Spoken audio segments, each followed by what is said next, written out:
എനിക്ക് എൻ്റെ past relationship കഴിഞ്ഞ് കഴിഞ്ഞപ്പോൾ ഐ ഹാഡ് ഇഷ്യൂസ്. എനിക്ക് ക്ലിനിക്കലി ഞാൻ ഡിപ്രസ്ഡ് ആയിരുന്നു. അത് ഡയഗ്നോസ്ഡ് ആയിട്ടുള്ള ഇതായിരുന്നു. മറ്റേ ഡിപ്രഷൻ എന്ന് പറഞ്ഞ് വെറുതെ പറയുന്ന സാധനമല്ല, ക്ലിനിക്കലി ഡിപ്രസ്ഡ് ആയിരുന്നു. മെഡിക്കേഷൻ വേണ്ട സിറ്റുവേഷൻ ആയിരുന്നു. അപ്പോൾ ഞാൻ ഉറങ്ങുന്നേ ഉണ്ടായിരുന്നില്ല. എനിക്ക് തോന്നുന്നൊരു 1.5 മാസത്തോളം ഞാൻ ഉറങ്ങിയതേ ഇല്ല. ഡേയിലും ഉറങ്ങില്ല, ഡേയും ഉറങ്ങില്ല, നൈറ്റും ഉറങ്ങില്ല, ഫുൾ ടൈം ഓണാണ്. അപ്പൊ എന്താ ഈ ആലോചിച്ചോണ്ടിരിക്കണേ? എനിക്കും അറിയത്തില്ല. മൊത്തം നമ്പാണ്. എനിക്ക് കട്ടിലിൽ നിന്ന് എഴുന്നേക്കാൻ ബുദ്ധിമുട്ട്. പക്ഷെ ഡിപ്രഷൻ ഇത് മാത്രമല്ല. അറ്റ് ദ സെയിം ടൈം ഞാൻ ഷോസും ചെയ്യുന്നുണ്ടായിരുന്നു. ഷോസ് ചെയ്യുമ്പോൾ ഞാൻ പോയി ഒരു ഫേക്ക് ചിരിയും ഇട്ടിട്ട്. പക്ഷെ അവിടെ പ്രൊഡക്റ്റീവ് ആവാൻ പറ്റുന്നുണ്ടായിരുന്നോ? യെസ്, ചെയ്യും. കാരണം നമ്മളെ ജോലിയല്ലേ. എനിക്ക് അതും ഈ OCD ഭാഗമാണ്, ഒബ്സെഷനാണ്, പെർഫെക്ഷൻ വേണം എന്നുള്ള സാധനമാണ്. അല്ല, പക്ഷെ ഇത്ര മാസം 1.5 മാസം ഉറക്കമില്ലെങ്കിൽ അത് ഒബ്വിയസ്ലി നമ്മുടെ ബോഡിയിൽ അത് കാണിക്കുമല്ലോ. നമ്മുടെ ഫേസിലും ബോഡിയിലും നമ്മുടെ പ്രൊഡക്ടിവിറ്റിയിലും ആൾക്കാർ ചോദിച്ചിട്ടുണ്ട്. they didn't know that I was going through something എന്നുള്ളത് അവർക്ക് അറിയത്തില്ലായിരുന്നു. പക്ഷെ ഓരോ ദിവസം എൻ്റെ ഡ്രമ്മർ എന്നോട് ചോദിച്ചത്, എടി നീ കരഞ്ഞിട്ടാണോ നീ ഷോയ്ക്ക് വന്നേക്കുന്നതെന്ന് ചോദിച്ചപ്പോൾ ഞാൻ എനിക്ക് ജലദോഷം എന്ന് പറഞ്ഞു. അപ്പോൾ ഉടനെ ഇവൻ പറഞ്ഞു, നിനക്ക് എല്ലാ ദിവസവും അങ്ങ് ജലദോഷമാണല്ലേ എന്ന് പറഞ്ഞു. അപ്പൊ they were noticing.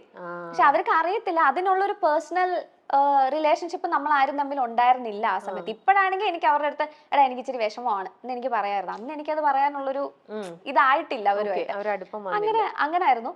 അപ്പൊ എനിക്കൊരു സ്റ്റേജ് എത്തിയപ്പോൾ എനിക്ക് മനസ്സിലായി ഞാൻ തന്നെ കൈവിട്ട് പൊക്കോണ്ടിരിക്കുവാന്ന് എനിക്ക് മനസ്സിലായി കഴിഞ്ഞപ്പോൾ ഐ വെന്റ് ഫോർ ഹെൽപ്പ് എടുത്തു കഴിഞ്ഞ് കഴിഞ്ഞപ്പോഴാണ് അവര് ഇൻ മിനിറ്റ്സ് അവര് റിയലൈസ് ചെയ്തു ഇത് ക്ലിനിക്കലി ഡിപ്രസ്ഡ് ആണെന്നുള്ള കാര്യം.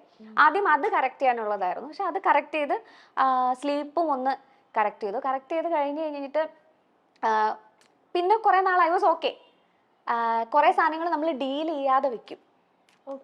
പഴയ കുറെ സാധനങ്ങൾ ഡീൽ ചെയ്യാൻ പേടിയായിട്ട് നമ്മൾ മറന്നു പോകുന്ന കുറെ കാര്യങ്ങളുണ്ടാവും. ഞാനൊക്കെ മനഃപൂർവ്വം ചില കാര്യങ്ങൾ കോൺഫ്ലിക്റ്റ് ഇല്ലാഞ്ഞിട്ടോ അല്ല, ആ കോൺഫ്ലിക്റ്റിനെ ഫേസ് ചെയ്യാനുള്ള ബുദ്ധിമുട്ട് കാരണം കോൺഷ്യസ്ലി അവോയ്ഡ് ചെയ്ത് വെച്ചിരിക്കുക കുറെ സാധനങ്ങൾ. പക്ഷെ ഇത് ഏതെങ്കിലും ഒരു ദിവസം എന്തെങ്കിലും കാര്യം കൊണ്ട് ഇത് പുറത്തു വരും. മേ ബി ആരെങ്കിലും നമ്മൾ ട്രിഗർ ചെയ്യുന്ന ഒരു വർത്തമാനമായിരിക്കാം. ഇല്ലെങ്കിൽ എൻ്റെ കാര്യത്തിൽ ഞാനൊരു പെർട്ടിക്കുലർ സിനിമ കണ്ടപ്പോഴാണ് എനിക്കിത് ട്രിഗർ ആയി കഴിഞ്ഞ് കഴിഞ്ഞപ്പോൾ നമ്മുടെ മനസ്സിനെ പ്രോപ്പറായിട്ട് ശ്രദ്ധിക്കാൻ തുടങ്ങിയില്ലെങ്കിൽ കുറച്ച് കഴിയുമ്പോൾ ഇത് ബോഡീനെ ബാധിക്കാൻ തുടങ്ങും.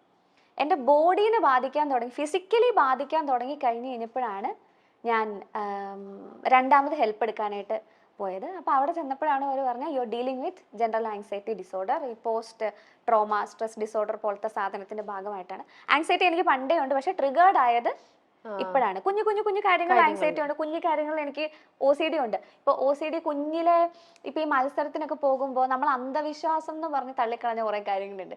ഇപ്പൊ ഒരു മത്സരത്തിന് പോകുമ്പോൾ ഒരു പെർട്ടിക്കുലർ ഡ്രസ് ഇട്ടിട്ടാ പോയിരിക്കുന്നെങ്കിൽ അന്ന് ഫസ്റ്റ് അടിച്ചു, പിന്നെ ആ സെയിം ഡ്രസ് ആയിരിക്കും സബ് ജില്ല സ്റ്റേറ്റ് എല്ലാത്തിനും ഫസ്റ്റ് കിട്ടണമല്ലോ. അപ്പൊ ആ ഡ്രസ് ഇട്ടേ പോകത്തുള്ളൂ. പക്ഷെ അത് അങ്ങനെ തോന്നുന്നതല്ല, OCD ആണല്ലേ ആയിരുന്നോന്ന് ഞാൻ ഇപ്പോഴാണ് റിയലൈസ് ചെയ്യുന്നത്. ഞങ്ങള് വിചാരിച്ചത് എന്റെ വീട്ടിലൊക്കെ അമ്മ പറയും എന്തൊരു അന്ധവിശ്വാസം ഈ പെണ്ണിന്, കാരണം ഇതിട്ടാ മാത്രമേ, കാരണം അമ്മ ഒരു നാണക്കേടാണ്, കൊച്ചിന് ഈ ഒരു ഉടുപ്പ് മാത്രം നാട്ടുകാർ ചിന്തിക്കത്തില്ല. അത് എനിക്ക് ഓർമ്മയുണ്ട്, ഒരു ബ്ലാക്ക് സ്കേർട്ടും ഒരു ലൈറ്റ് പിങ്ക് ടോപ്പും ആയിരുന്നു. ഈ കൊച്ചത് എന്തുവാണെന്ന് നാട്ടുകാർ ചിന്തിക്കത്തില്ലേ.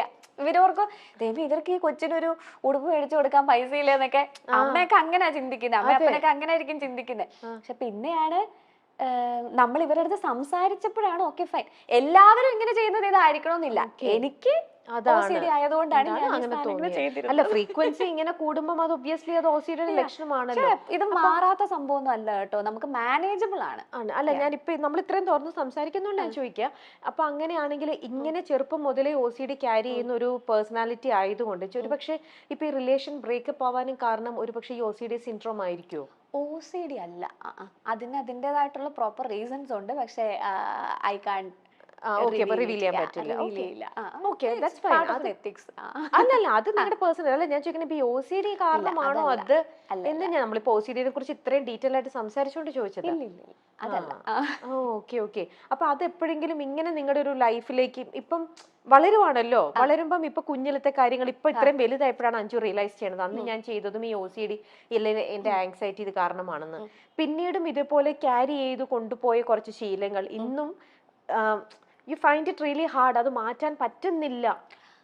മാറ്റാൻ പറ്റാത്ത സാധനങ്ങൾ ഇപ്പൊ വളരെ കുറവാണ്.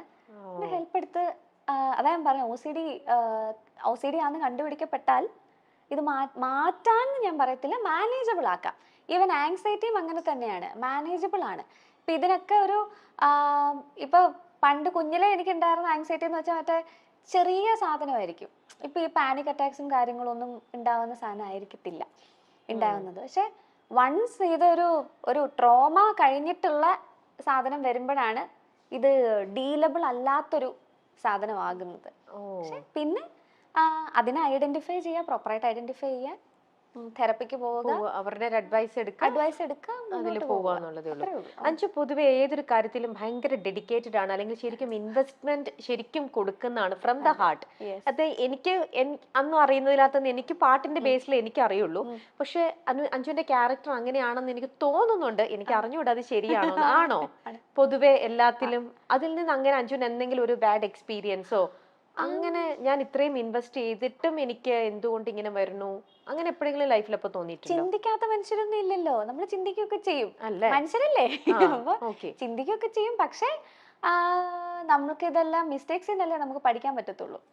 സോ വീണിട്ടല്ലേ നടക്കാൻ പഠിക്കത്തുള്ളൂ. അപ്പൊ അതുകൊണ്ട് അതിനെ ആ ഒരു ലേണിംഗ് എക്സ്പീരിയൻസ് ആയിട്ട് എടുക്കുക. ഇപ്പോൾ ഈ റിലേഷൻഷിപ്സ് എന്ന് പറയുമ്പോൾ ഒരു റൊമാൻറ്റിക് റിലേഷൻഷിപ്പ് മാത്രമല്ലല്ലോ, ഫ്രണ്ട്സുമായിട്ടുണ്ട്, നമുക്കൊക്കെ ഉണ്ടാവും. നമ്മൾ ചിലപ്പോൾ തെറ്റിപ്പോയേക്കുന്ന ഫ്രണ്ട്സ് ഉണ്ടാവുമായിരിക്കും. But that's okay. അതിനെ റിഗ്രറ്റ് ചെയ്യുന്നുണ്ടോ എന്ന് ചോദിച്ചാൽ ഇല്ല, കാരണം ഇതൊരു ലേണിംഗ് എക്സ്പീരിയൻസ് ആയിരുന്നു. So it's good. അപ്പൊ ഇപ്പത്തെ ഒരു റിലേഷനും ഇപ്പൊ ബ്രേക്കപ്പ് ആയതിൽ അതിലും അപ്പൊ റിഗ്രറ്റ് ചെയ്യുന്നില്ല? ഇല്ല, റിഗ്രറ്റ് ചെയ്യുന്നില്ല. It was A learning experience. And ഞാനിപ്പോൾ ഇങ്ങനെ ആവാൻ കാരണക്കാരൻ അതായിരുന്നു എന്ന് ഞാൻ പറയത്തില്ല. പക്ഷെ ഒരു പരിധി വരെ ഞാൻ ഇത്ര ഓപ്പൺ ആയത്, ഞാൻ എന്നെ തന്നെ ഞാൻ ആരാന്ന് കണ്ടുപിടിക്കാനുള്ള ജേർണിയിലേക്ക് കയറിയതിനൊക്കെ ഒരു പരിധി വരെ ആ എക്സ്പീരിയൻസ് എന്നെ അവിടെ എത്തിച്ചിട്ടുണ്ട്. പക്ഷെ നമ്മൾ ഇത്രയും ഈ പറയുന്ന പോലത്തെ ഒരു ക്യാരക്ടർ മനസ്സിലാക്കി ഇത്രയും ഇൻവെസ്റ്റ് ചെയ്തു, അവിടെയും ഇൻവെസ്റ്റ്മെന്റ് ആണല്ലേ നമ്മുടെ ലൈഫിലെ ഓരോ സ്റ്റേജിലും.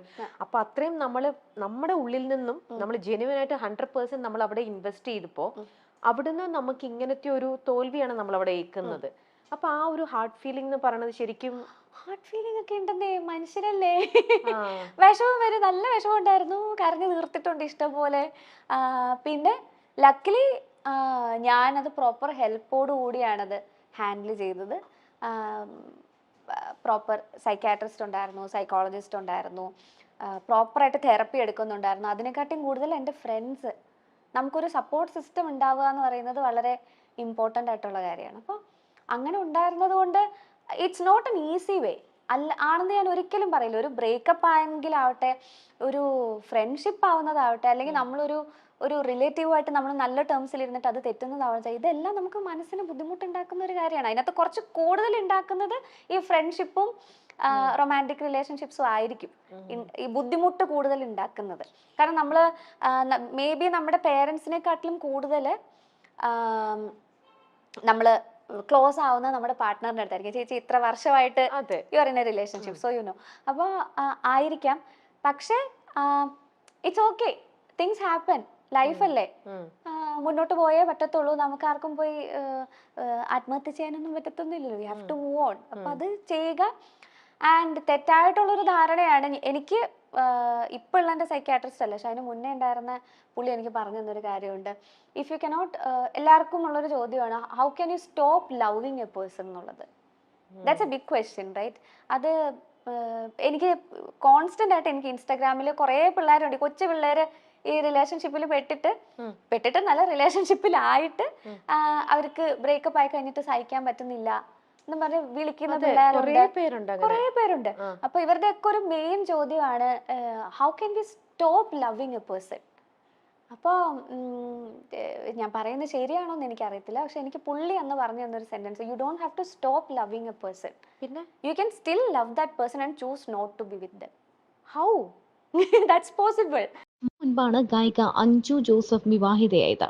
ആദിത്യ പരമേശ്വരനാണ് അഞ്ജുവിന്റെ വരൻ. രജിസ്റ്റർ ഓഫീസിൽ വെച്ചാണ് ഇവർ വിവാഹം ചെയ്തത്. ഇതിന്റെ വാർത്ത ചിത്രം പങ്കുവച്ചുകൊണ്ടാണ് അഞ്ജു പുറത്തുവിട്ടത്. നവംബർ 28-നായിരുന്നു വിവാഹം നടന്നത്. പിന്നാലെ റിസപ്ഷനും നടത്തിയിരുന്നു. മലയാളികൾക്ക് സുപരിചിതയായ ഗായികയാണ് അഞ്ജു ജോസഫ്. സംഗീത റിയാലിറ്റി ഷോയിലൂടെയാണ് അഞ്ജു കടന്നു വന്നത്. സോഷ്യൽ മീഡിയയിലും സജീവമാണ് അഞ്ജു ജോസഫ്. തന്റെ വിവാഹമോചനത്തെക്കുറിച്ചും വിഷാദ രോഗത്തെക്കുറിച്ചും ഒക്കെയുള്ള അഞ്ജുവിന്റെ വാക്കുകൾ വാർത്തയായിരുന്നു. താരം വിവാഹിതയായി എന്ന വാർത്ത പുറത്തുവന്നതോടെ നിരവധി പേരാണ് ആശംസകളുമായി എത്തിയത്. എന്നാൽ വലിയൊരു കടമ്പ കടന്നുകൊണ്ടാണ് അഞ്ജു ജോസഫ് രണ്ടാം വിവാഹത്തിലേക്ക് എത്തിയത്. ഡിപ്രഷനും കണ്ണീരും ഒക്കെ നിറഞ്ഞ നാളുകൾ താണ്ടിക്കൊണ്ടാണ് അഞ്ജു ജോസഫ് ജീവിതത്തിലേക്ക് തിരിച്ചു വന്നത്. ഇതിനെക്കുറിച്ച് താരം തന്നെ തുറന്നു പറഞ്ഞിട്ടുമുണ്ട്. സിനിമയായിരുന്നു അഞ്ജുവിന്റെ സ്വപ്നം. ഇതിനിടെയാണ് റിയാലിറ്റി ഷോയിൽ എത്തിയത്. ഷോയിലൂടെ പ്രശസ്തി നേടാൻ അഞ്ജുവിന് കഴിഞ്ഞു. ഷോകളും താരത്തിനെ തേടിയെത്തി. ലോകത്തിന്റെ പല ഭാഗങ്ങളിലും ഷോകൾ അവതരിപ്പിക്കാൻ സാധിച്ചു. എന്നാൽ അപ്പോഴും സിനിമ എന്ന സ്വപ്നത്തിലേക്ക് എത്താൻ അഞ്ജുവിന് കഴിഞ്ഞില്ല. അതോടെ അഞ്ജു അവസരം ചോദിക്കാൻ തുടങ്ങി. അങ്ങനെ അവസരം ചോദിച്ചു നടക്കുമ്പോൾ താൻ കേട്ട തന്നെ തളർത്തിയ കമന്റായിരുന്നു ശബ്ദം കൊള്ളില്ല എന്നത്. അതോടെ ആത്മവിശ്വാസം പോയി, പാടാൻ ധൈര്യമില്ലാതായി എന്നും താരം പറഞ്ഞു. ഈ പ്രശ്നങ്ങളൊക്കെ നടക്കുന്ന സമയത്താണ് അഞ്ജു വിവാഹിതയായത്. എന്നാൽ ആ ദാമ്പത്യ ജീവിതത്തിന് അധികനാൾ ആയുസ്സുണ്ടായില്ല. വൈകാതെ തന്നെ വിവാഹമോചനവും നടന്നു. അത് തന്റെ മാനസികാരോഗ്യത്തെ തകർത്തു കളഞ്ഞു എന്നാണ് അഞ്ജു പറയുന്നത്. ജീവിതത്തിലും കരിയറിലും എല്ലാം തോറ്റുപോയി എന്ന ചിന്ത വന്നു. ഡിപ്രഷൻ അടക്കം പല പ്രശ്നങ്ങളും അനുഭവിച്ചു. അതിനിടയിലും ഷോ ചെയ്യുന്നുണ്ടായിരുന്നു. ഷോയ്ക്ക് പോകുന്ന ദിവസം രാവിലെ ഇരുന്ന് കരയും, അല്ലെങ്കിൽ സ്റ്റേജിൽ കയറുന്നതിന് മുന്നേ ഇരുന്ന് കരയുകയാണ് താൻ ചെയ്യാറുള്ളത്. ആ സമയത്ത് ആത്മഹത്യ ചെയ്യുന്നതിനെ കുറിച്ച് പോലും അഞ്ജു ചിന്തിച്ചിരുന്നു. 1-2 മാസം ഉറക്കമില്ലാതെ ഇരുന്ന് കരഞ്ഞിട്ടുണ്ട്. എങ്ങനെ അതിൽ നിന്നും കയറി വരണമെന്ന് അറിയില്ലായിരുന്നു. ആ അവസ്ഥയിൽ നിന്നും പുറത്തു വരാൻ കാരണം തെറാപ്പിയും സുഹൃത്തുക്കളുമാണെന്നാണ് അഞ്ജു പറയുന്നത്. ആ വേദനകളിൽ നിന്നും പുറത്തു വന്ന അഞ്ജു സ്വന്തമായി ബാൻഡ് ഒരുക്കുകയും സംഗീതം തയ്യാറാക്കുകയും ചെയ്തു.